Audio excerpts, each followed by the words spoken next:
서울광역방송센터입니다. 여의도 초대석 윤석열 정부 1년 경제와 재정 문제 집중 평가해 보겠습니다.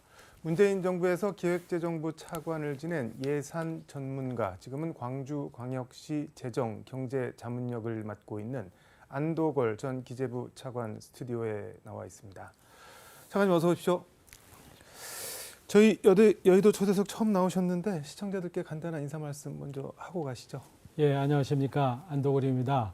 예, 문재인 정부의 마지막 기획재정부 차관으로 네. 마무리를 했고요. 특히 퇴직 전 2년 동안 코로나 위기 극복 과정에서 야전 사령관으로서 정말 숨가쁜 시간들을 보낸 것을 굉장한 보람과 긍지로 생각하고 있습니다. 퇴직 이후에는 네. 저를 키워준 광주, 전남 지역 발전을 위해서 좀 무슨 일을 해야 될지 여러 가지 고민하고 동분서주하고 있습니다. 오늘 이렇게 시청자 여러분께 인사드리는 걸 계기로 해서 더욱 제가 광주에 가까이 다가서서 함께 호흡하고 또 우리의 문제를 함께 풀어가는데 제가 미력을 다하고자 합니다. 일단 윤석열 정부 출범 네. 1년, 꼭 1년인데 경제 부분 평가, 총평을 한다면 100점 만점 몇 점 주시겠습니까? 예, 뭐 경제 면에서 성과를 네. 나타내는 경제 지표를 좀 살펴보면은요. 대부분 지금 빨간 등이 켜져 있는 상태인 것 같습니다. 네, 물가 불안, 고금리, 고환율로 우리 국민들은 1년여 넘게 지금 고통을 지금 받고 있습니다. 그리고 수출로 먹고 사는 나라인데요. 수출이 7개월째 마이너스를 보이고 있습니다. 또 그리고 IMF에서 최근 금년도 경제 성장률을 발표했는데 1.5%포인트로 낮췄습니다. 경제 위기 때를 제하고는 가장 낮은 성장치거든요. 그래서 경제 침체의 그림자가 좀 드리워지고 있다 이렇게 생각됩니다. 그래도 이건 잘했다 경제 부분에서 그런 게 있다면은 뭐 어떤 걸 들 수 있을까요? 그동안 미국이 이제 코로나 시대에 발생한 이제 경제법을 잡기 위해서 고금리 드라이브를 걸고 있고 이에 따라 가지고 세계의 경제가 크고 작은 경제적 충격을 지금 맞이하고 있는데요. 저희는 다행히도 이에 대처해서 한국은행이 금리 정책을 완급을 좀 조절하면서 잘 관리해 나가고 있습니다. 또 그리고 미국 같은 경우에는 은행 파산이라든지 이제 이런 금융 불안 문제가 생겼는데 저희들은 아직까지는 그러한 상황은 발생하지 않고 있다 이렇게 보여집니다. 물론 이 문제에 대해서는 긴장의 끈을 놓쳐서는 안 되겠습니다. 이창양 총재를 윤석열 대통령이 임명을 했던 게 맞나요? 아니죠. 전에 임명이 되었죠. 그럼 결국 문재인 전 대통령 칭찬 아닌가요, 이거는? 아니죠. 네. 일단 뭐 그렇고 기획재정부에서 행정예산심의관, 복지예산심의관, 경제예산심의관, 예산총괄심의관, 예산실장 하여간 뭐 예산 두 글자 들어간 거는 다 거의 다 해보신 뭐 대한민국 최고 예산 전문가이신데 예산 얘기 좀 해볼게요. 지금 윤석열 정부 이른바 건전 재정 예산 기조 이거는 어떻게 보고 계신가요? 총론에서? 균형을 맞추는 게 굉장히 중요합니다. 경기 상황과 관계없이 긴축 기조만을 유지하는 게 능사는 아니다 이렇게 좀 생각을 합니다. 그리고 지금과 같이 경기가 하강하는 국면에서는 재정이 보다 경기 대응적 역할을 강화해야 한다 이렇게 저는 판단하고 있습니다. 3월까지만 세수 펑크가 24조라고 제가 들었는데 이게 그냥 과도기적으로 있을 수 있는 일인가요? 아니면 이거 좀 뭐 심각하게 봐야 되는 건가요? 어떤 건가요? 저는 개인적으로 이미 이제 비상등이 켜져 있다 이렇게 저는 판단을 좀 하고 있습니다. 비상등이 켜진 원인이 뭘까요? 그러니까 3월까지 이제 국세 감소 폭 역대 최대치입니다. 그만큼 심각하다는 거죠. 그리고 그 원인은 7개월째 우리 수출이 감소하고 있어서 대기업들 영업 실적이 굉장히 악화되면서 법인세가 이제 줄고 있습니다. 그리고 이제 부동산 경기가 크게 이제 꺼지고 있지 않습니까? 이런 데 따른 양도소득세 같은 자산 과세가 굉장히 큰 폭으로 줄고 있습니다. 이러한 원인은 하반기 들어서도 크게 개선되기는 어려울 것입니다. 우리의 주력 수출 산업인 반도체 업황 불황이 좀 지속되고 또 부동산 침체도 예상보다 좀 길게 갈 것이다. 금년의 세수 상황은 매우 어려울 것이다. 그래서 따라서 극적인 경기 반전이 없다면은 하반기 들어서 아마 저는 세수 부족 문제가 현실화되면서 재정 운영에도 상당한 차질이 발생하지 않을까 이렇게 좀 걱정을 하고 있습니다. 그럼 뭘 어떻게 해야 되는 건가요? 이거는 지금 세수 상황 전반에 대해서 이제 검토가 좀 이루어져야 됩니다. 그리고 아울러서 지금 지출 이제 구조 조정이라든지 이제 이런 부분도 추가적인 지출 구조 조정도 이제 검토를 좀 해야 됩니다만은 이런 세수 부족 상태가 지속이 되면은 세입 변경을 위한 추경 편성은 아마 불가피하지 않을까 좀 이렇게도 좀 저는 내다보고 있습니다. 윤석열 대통령이 지난달 국무회의에서 국가 채무가 처음으로 1,000조 원을 넘었다. 이게 정부 수립 후 70년 동안 나라가 진 빚이 600조였는데 문재인 정부 때 1,000조가 됐다. 아주 세게 비판을 하셨는데 이건 뭐 타당한 비판인가요? 아니면은 뭐 좀 놓치고 있는 부분이 있는 지적인가요? 어떻게 네. 봐야 될까요? 그 문재인 정부 때 이제 큰 폭으로 국채가 는 건 사실입니다. 그러나 여기서 평가를 함에 있어서는 왜 늘었느냐, 그리고 는 게 관리 가능한 범위 내에 있느냐, 이거 두 가지가 판단의 이제 기준이 되어야 할 것 같습니다. 먼저 첫 번째는 이제 코로나라는 전대미문의 국가적 위기에 대응하기 위해서 정부가 비상적인 지출을 늘렸습니다. 코로나19 극복 2년 동안 추경만 8차례가 편성이 되면서 190조의 비상 지출이 일어났습니다. 이 돈을 가지고 소상공인 손실보상, 그리고 전국민 재난지원금, 그리고 방역 비용, 백신 접종 비용 등으로 이제 충당이 지금 되었습니다. 그런데 이러한 비상 지출 규모는 미국 등 선진 외국에 비해서 좀 적다라는 것이 일반적인 평가고요. 그래서 정부 지원이 적었기 때문에 가계나 소상공인의 부채가 늘게 된 원인이다라는 비판도 있는 것이 이제 현실입니다. 불가피하게 이루어진 지출이다. 이거는 정당한 지출이다. 그리고 두 번째로 그러면은 이제 국가 부채가 늘었는데 이게 이제 관리 가능한 범위를 넘어서는 정도 수준이었냐? 지금 작년 말 기준으로 해가지고 저희 국채 비율이 GDP 대비 이제 50% 이제 선에 육박 이제 하게 되는 건데요. 이 수준은 선진 외국의 비슷한 선진 외국에 비해서는 절반 이하 수준입니다. 관리 가능한 수준이다 이렇게 보여집니다. 그래서 그 국채가 쓰인 그 용도 그리고 국채의 관리 가능 수준 등을 봤을 때 이런 점들이 같이 감안이 돼서 균형된 평가가 좀 이루어져야 하지 않느냐 이렇게 판단하고 있습니다. 코로나 시국에 그나마 나라가 빚이라도 내서 이렇게 쓰지 않았더라면은 뭐 서민들은 그냥 아주 직격탄 맞고 그냥 완전히 갔을 거다 그런 말씀이신 거네요. 그러면? 예, 그렇죠. 정부가 더 과감하게 지원을 해야 한다 이런 주장도 좀 많았습니다. 그래서 제가 이제 국회에 가고 왔을 때 이 나라가 기재부의 나라냐 라는 이런 제가 저 비판도 받고 이렇게 했습니다만 이게 국채 시장에 미치는 영향 등등 그리고 또 장기적으로 저희들이 이제 국채를 이제 관리해 나가야 하기 때문에 이런 중장기적인 어떤 재정 영향 등을 다 감안해서 저희들이 예산 지출의 금도를 지키기 위해서 굉장히 좀 노력을 많이 했습니다. 네, 윤석열 대통령은 방만한 지출로 감내할 수 없는 고통을 미래 세대에 떠넘기는 것은 미래 세대에 대한 착취다. 그러면서 무분별한 현금 살포와 선심성 포퓰리즘은 단호하게 거부해야 한다라고 했는데 말씀하신 거는 지난 정권에서 한 거는 무분별한 현금 살포, 선심성 포퓰리즘, 미래 세대 착취라는 거잖아요. 그럼 어떻게 봐야 될까요, 이거를? 제가 아까 말씀드린 대로 여러 가지 상황들 다 고려해서 균형을 좀 잡아서 최대한 노력을 했다라고 저는 좀 자부하고 있습니다. 그래서 저희들이 상대적으로 적은 투입을 해서 우리 경제 후퇴를 최소한 막고 경제 위기를 좀 극복한 가성비 높은 재정 운영을 했다 이렇게 저희는 좀 생각을 좀 하고 있습니다.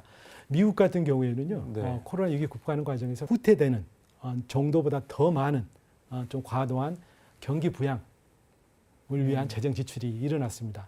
그 결과로 지금 굉장히 고물가, 그리고 자산 버블로 지금 고통을 받고 있고 그것을 잡기 위해서 빠른 고금리 정책을 추진하는 과정에서 여러 가지 금융 불안 등 문제들이 지금 많이 발생을 하고 있고 온 세계가 지금 경제적 고통을 겪고 있는 거 아니겠습니까? 그래서 지난 정부에 있어서 국난 극복하는 과정에서도 그러한 문제를 예방하는데 많은 최선의 노력을 했다. 저는 그렇게 개인적으로 자부하고 있습니다. 말씀을 듣다 보니까 나름 하신다고 했는데 기재부는 전 정부에서도 이 나라가 기재부 나라냐 비판을 하고 이 정부 들어서도 니들은 왜 이렇게 막 갖다 썼냐 이렇게 비판을 하고 억울하신가요? 그러면? 아닙니다. 예. 뭐 정치권은 정치권에 있지 않습니까? 입장이 있는 것이고 또 이제 저희 행정부는 또 지켜야 되지 않습니까? 재정 건전성의 어떤 원칙이나 또 재정 운영 원리가 있기 때문에 그런 데서 충실하게 지키면서 양자가 적정선을 찾아간다. 저는 그렇게 생각하고 있습니다. 이게 국가 재정이 어려우면은 상대적으로 더 재정이 열악한 지자체 같은 경우는 더 어려운 거 아닌가요? 그렇습니다. 지방 세수는 재산세, 취득세가 전체 세입의 절반을 차지합니다. 지금 부동산이 꺼지면서 지자체, 지방 같은 경우에는 부동산 거래 절벽이 이제 발생을 하고 있습니다. 굉장히 그 어려운 점이 있습니다. 그리고 지방 재정이 취약하기 때문에 지방 교부세라는 형태를 통해서 국가가 내국세의 40%를 지방에 이전을 해줍니다. 그런데 지금 내국세가 줄고 있지 않습니까? 그러면은 지방으로 내려가는 교부세도 또 줄게 돼 있습니다. 그래서 자체 세수도 줄고 국가에서 이전하는 그런 세수도 줄기 때문에 굉장히 지방 입장에서는 재정의 이중고를 이제 겪을 수 있다. 그래서 지금 중요한 거는 빨리 이제 중앙 지방 재정을 총괄하고 있는 이제 우리 행정안전부 같은 곳에서 빨리 전체 지방 어떤 세수 상황을 좀 점검하고 필요한 조치를 선제적으로 좀 진행을 시켜야 한다. 저는 그렇게 생각하고 있습니다. 기재부에서 쭉 예산 관련한 업무를 해오셨는데 일단 광주 전남이 향후에 조금이라도 예산을 더 따올 수 있는 뭐 꿀팁이라면 꿀팁, 뭐 조언 같은 게 있으면 한 말씀 부탁드리겠습니다. 예, 뭐 국가 예산 확보에는 별도의 왕도가 없습니다. 저는 두 가지로 봅니다. 명품 사업을 발굴해야 됩니다. 두 번째, 부지런하게 발품을 팔아 세일을 해야 된다. 중앙부처 입장에서 봐서 바로 이거다라고 싶을 내용으로 사업을 잘 기획하고 설계를 해서 이제 제출을 좀 해야 되겠죠. 그리고 예산 편성 주기에 맞춰서 중앙부처 그리고 재정당국 그리고 국회를 상대로 해서 순차적으로 전방위적인 홍보 전략을 좀 펼쳐야 된다고 보여집니다. 그리고 현재 정치 지형상 지역 국회의원의 역할이 그 어느 때보다 이제 중요하다고 저는 보여집니다. 전체 예산 편성 흐름을 좀 관통하면서 광범위한 또 중앙부처 네트워크를 가지고 이런 것들을 활용을 해서 길목 실무적인 장애들이 많습니다. 그런 부분들을 정무적으로 이렇게 풀어주는 해결사 역할을 좀 해 주셔야 한다. 이렇게 판단하고 있습니다. 쉽게 말해서 팔릴 것 같은 거, 먹힐 것 같은 상품 만들어서 부지런히 팔러 다녀야 된다. 그렇습니다. 이 장사하고 똑같습니다. 네.